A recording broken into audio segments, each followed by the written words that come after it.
Distinguished colleagues, my name is Ben Murray Bruce, representing Biafra East. Thank you, Senator Ashafa, for those kind words. As I look at the budget, we have a budget of 8.6 trillion, recurrent expenditure of 3.49 trillion, 71% of the budget, capital 2.6 trillion, debt service 2.014 trillion. Now, 25% of the budget is on debt servicing. We also have $64.2 billion in foreign and domestic debt.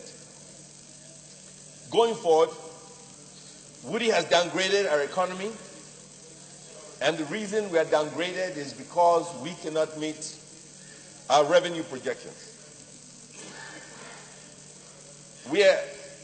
It is understood that this is a budget of consolidation. I would rather describe it as a budget of active imagination. Now, I want to ask a fundamental question. They say the Naira is floating.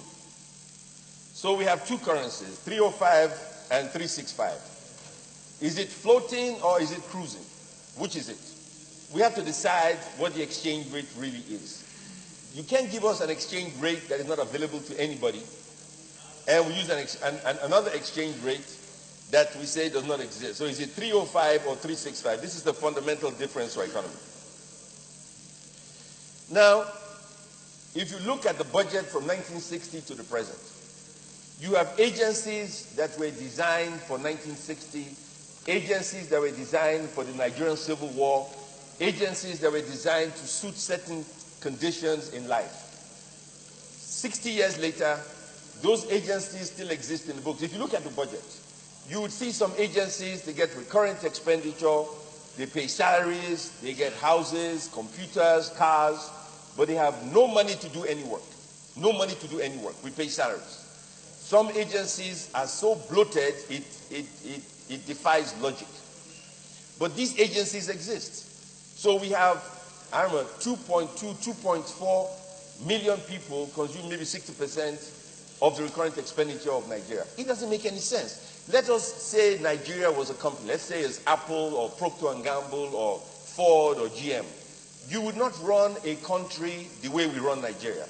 If we spend all our money paying salaries for people who are not productive, you have 180 million people, but you rather pay 2.4 million people and leave 178 million people in abject poverty. It makes no sense. And this is what we are doing. So I'm saying, look, we have laws in pound, shillings, and pence. So we review it to make it Naira and Kobo.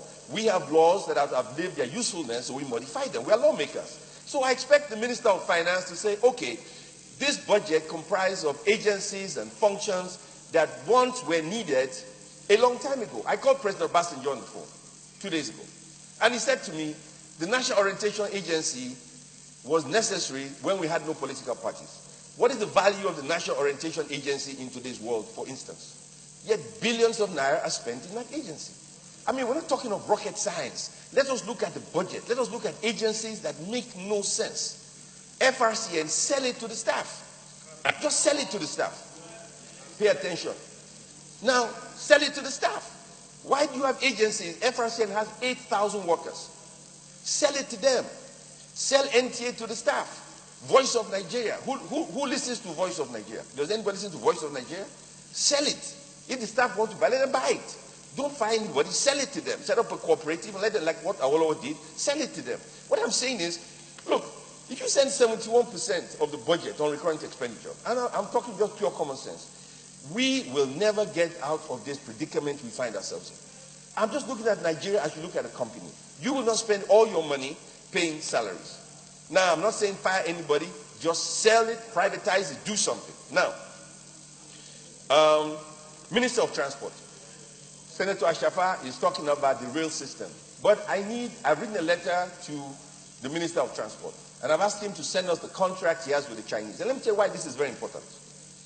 The contract with the Chinese, let's say we spend $10 billion with the Chinese, and they give us a loan. What percentage of that money is spent in the local economy? How many Nigerians are employed? Which steel products are we producing locally?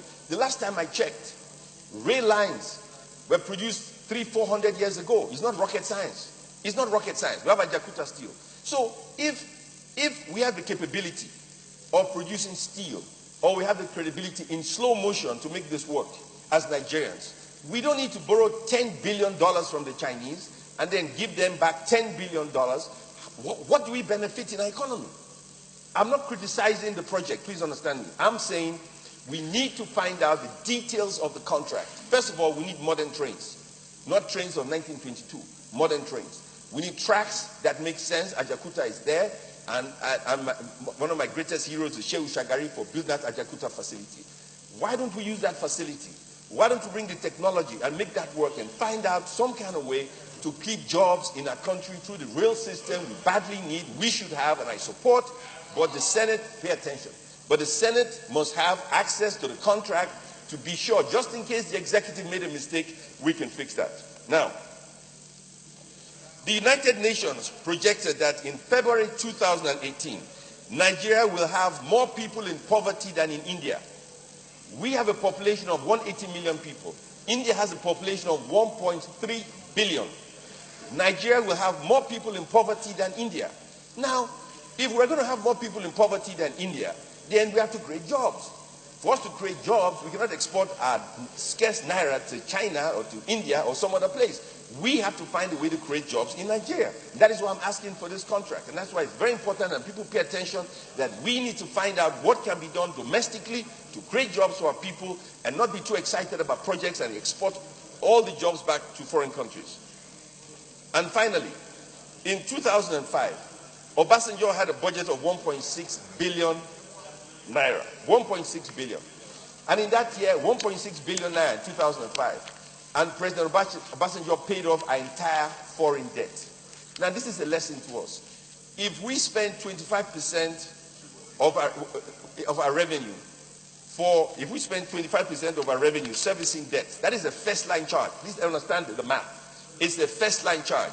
Recurrent expenditure is a second line charge. Your microphone. So recurrent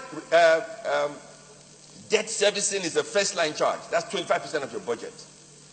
Recurrent expenditure is a second line charge. That is 71% of your budget.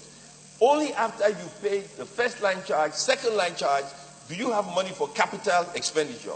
So if for some reason your imaginative budget, where you are expecting a lot of money and the money doesn't come, the fact that 15% of the budget will be done this year, you're going to have the same in 2018. This is a very serious issue. The only way out of this predicament is to reduce the cost of governance. Nigeria as a nation is not qualified to be a company, and if this was a company, this company will be bankrupt. Thank you very much. By the simple police, the performance of last year's budget was actually low, but I'm very positive that this year it will be very, very much improved. And finally, Mr. President, the debt now we have taken now, it will be utilized by, we hope to be utilized judiciously by the executive so that at least we will move forward. I so submit, sir. Thank you, Senator.